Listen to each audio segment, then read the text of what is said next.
Mr. Ullman? Yes? I'm Jack Torrance. Jack, yes. Come on in. It's very nice to meet you. Nice to meet you, Mr. Ullman. Did you have any trouble finding us? Oh, no, not a problem at all. I made the trip in 3.5 hours. Well, that's very good time. Very good. Please, sit a moment. Jack, just make yourself at home. Would you like some coffee? Oh, no, I'm fine, thank you. Bill, I'd like you to meet Jack Torrance. How do you do? How do you do, Bill? Pleasure to meet you. Pleasure to meet you, Bill. Jack will be taking care of this place for the winter. Oh, that's fantastic. Jack is a school teacher. Formerly a school teacher. Well, what line of work are you in now?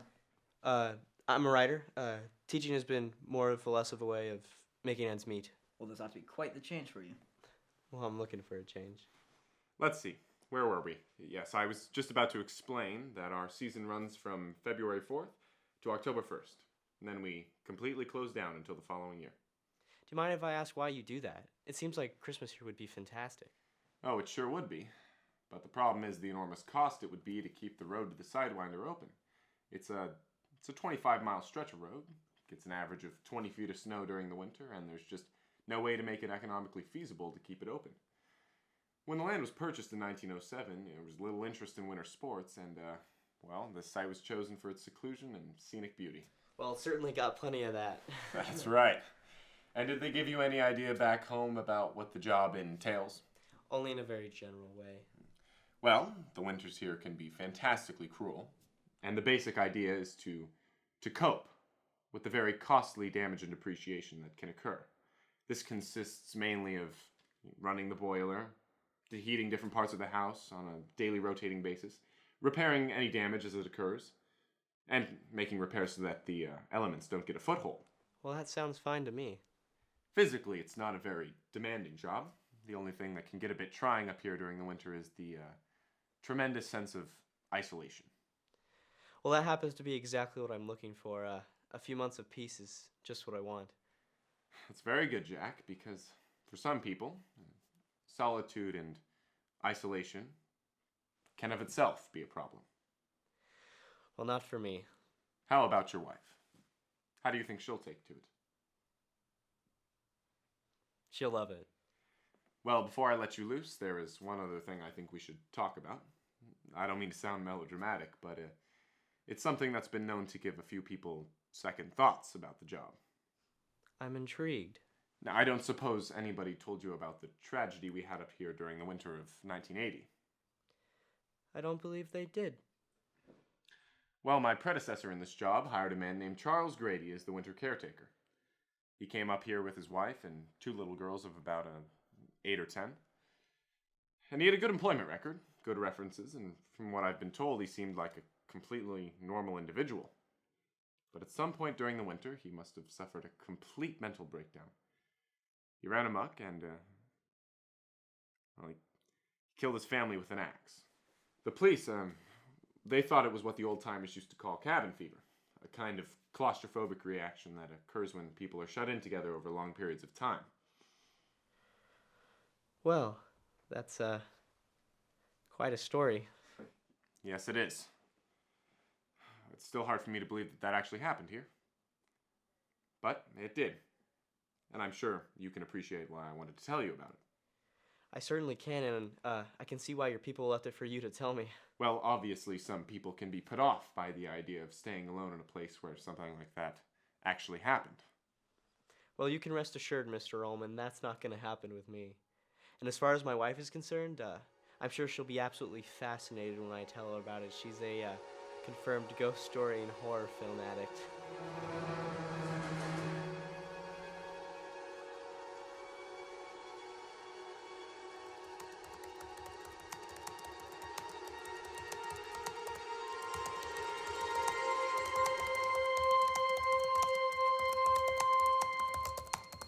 Hi, hon.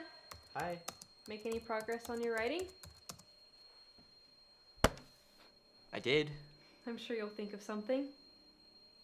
Maybe you should take a break, you know.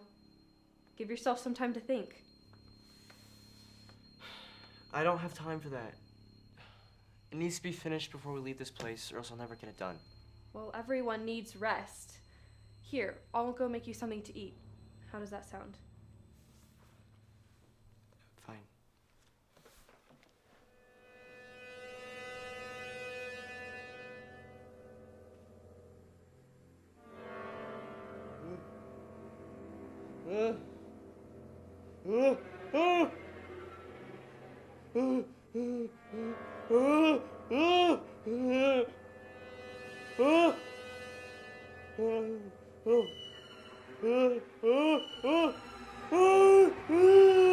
Jack? Jack? Jack! Honey, what's wrong? What's happening? Jack! Honey, what's wrong? I had the most terrible nightmare I've ever had. The most horrible dream I've ever had. It's okay, really. I dreamed that I killed you. But I didn't just kill you. I chopped you up into little pieces. Oh my God. Losing my mind. Everything's gonna be okay. Come on, let's get off the floor.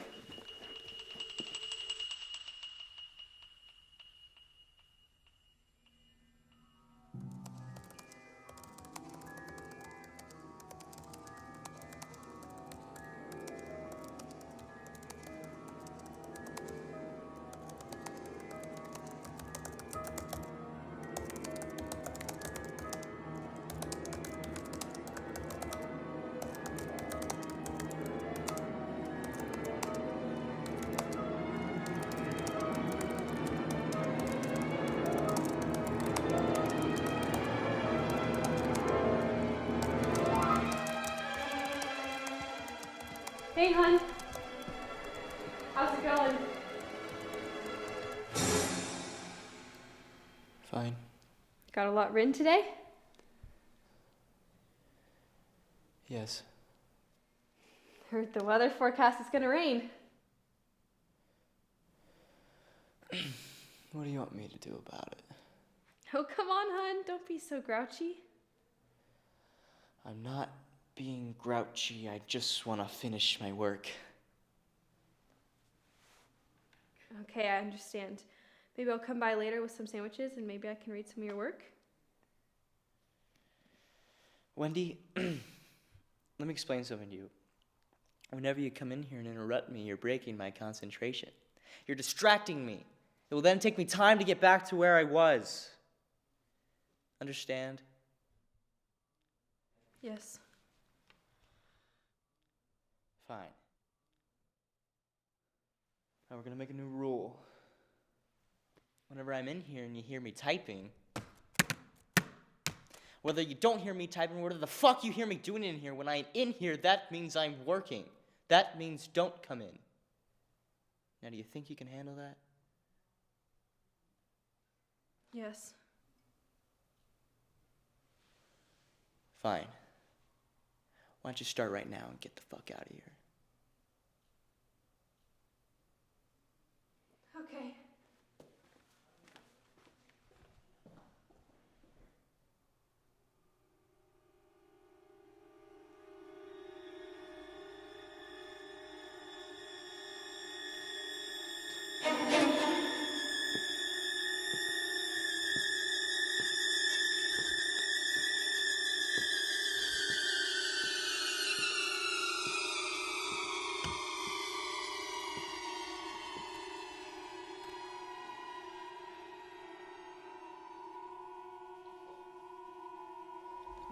God, I'd give anything for a drink. A goddamn soul. Just a glass of beer.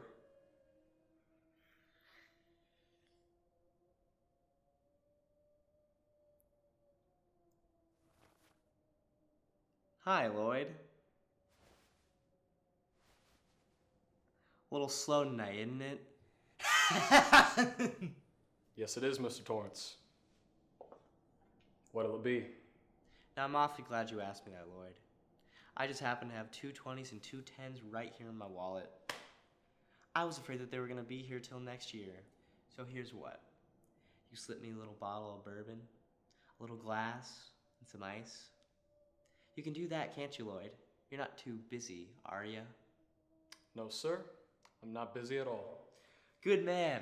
You set them up and I'll knock them back, Lloyd. 1 by 1. White man's burden, my man, Lloyd. White man's burden. Hey, Lloyd, seems I'm temporarily light. How's my credit in this joint anyway? Your credit's fine, Mr. Torrance. That's swell. I liked you, Lloyd.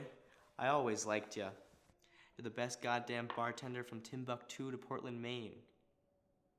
Or Portland, Oregon, for that matter. Thank you for saying so. Here's to 5 miserable months and all the irreparable harm that it's caused me.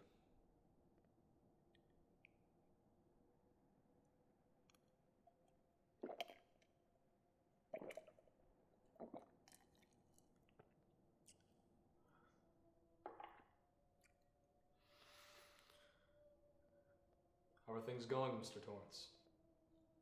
Things could be better, Lloyd. A whole lot better. I hope it's nothing serious. No, nothing at all. Just a little problem with the old sperm bank upstairs. Nothing that I can't handle though, Lloyd. Thanks. Women. Can't live with them, can't live without them. Words of wisdom, Lloyd. Words of wisdom.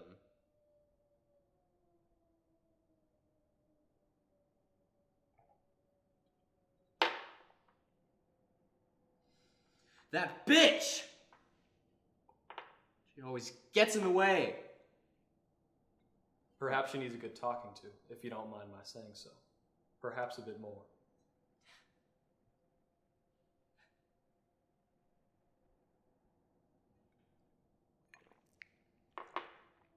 Hey, Lloyd. Yes, Mr. Torrance. If you don't mind me asking you, how long have you been here? Always, Mr. Torrance. So did you know the previous caretaker, Charles Grady? Sorry, sir. I don't have any recollection of any previous caretaker. What do you mean by that, Lloyd? Because you have always been the caretaker. No, Lloyd. I think you got me confused with someone else. I'm sorry to differ with you, Mr. Torrance, but you are the caretaker. You have always been the caretaker. I should know, sir. I've always been here. My apologies, Lloyd.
Jack?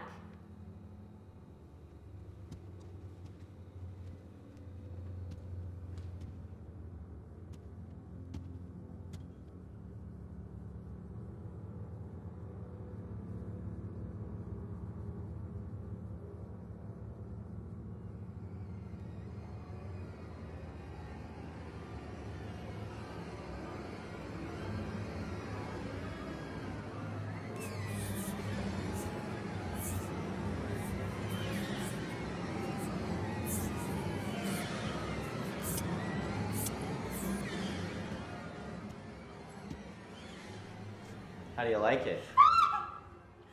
Jack! How do you like it?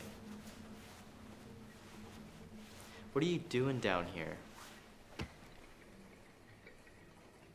I just, wanted to talk to you.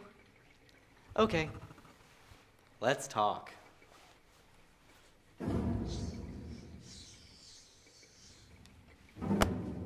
What do you want to talk about?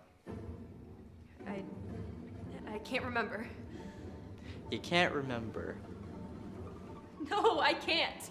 No, I think you had a very good idea about what you wanted to talk about. I think maybe you should see a doctor. You think maybe I should see a doctor. Yes. And when do you think maybe I should see a doctor? As soon as possible. As soon as possible! Yes. So you're concerned about my health. So you're concerned about me. Of course I am. Of course you are. Have you ever thought about my responsibilities? Have you ever had a single moment's thought about my responsibilities? Oh, Jack, what are you talking about? Has it ever occurred to you that I've agreed to look after the Overlook Hotel until January the 1st? Stay away from me. Does it matter to you at all that the owners have placed their complete confidence and trust in me, in which I have signed a letter of agreement, a contract in which I have accepted that responsibility? Do you even know what a moral and ethical principle is? Do you? Has it ever occurred to you what would happen to my future if I were to fail to live up to my responsibilities? Has it? I just want to go back to my room. Why? Well, I'm very confused and I just want a chance to think things over. You've had your whole fucking life to think things over. What's a few minutes more gonna do you now? Don't hurt me, don't hurt me. I'm not gonna hurt you. Jack, stay away from me, please. Wendy, darling, light of my life, I said I'm not gonna hurt you. Stay away from me. You didn't let me finish my sentence. I said I'm not gonna hurt you. I'm just gonna bash your brains in. I'm gonna bash them right the fuck in. Stay away. Gonna hurt you. Stay away from me, please. Please. Bad down. Go away. Put the bat down, Wendy. Wendy! Put the bat down. Put the bat down, Wendy. Put the bat down.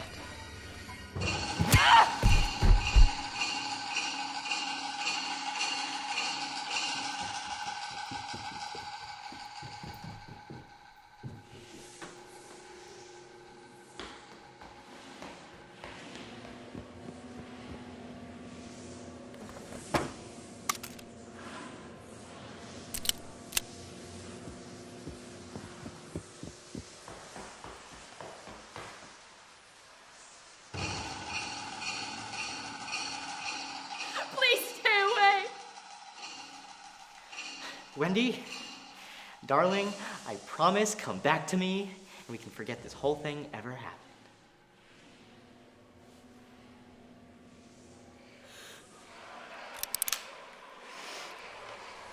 So that's how it's going.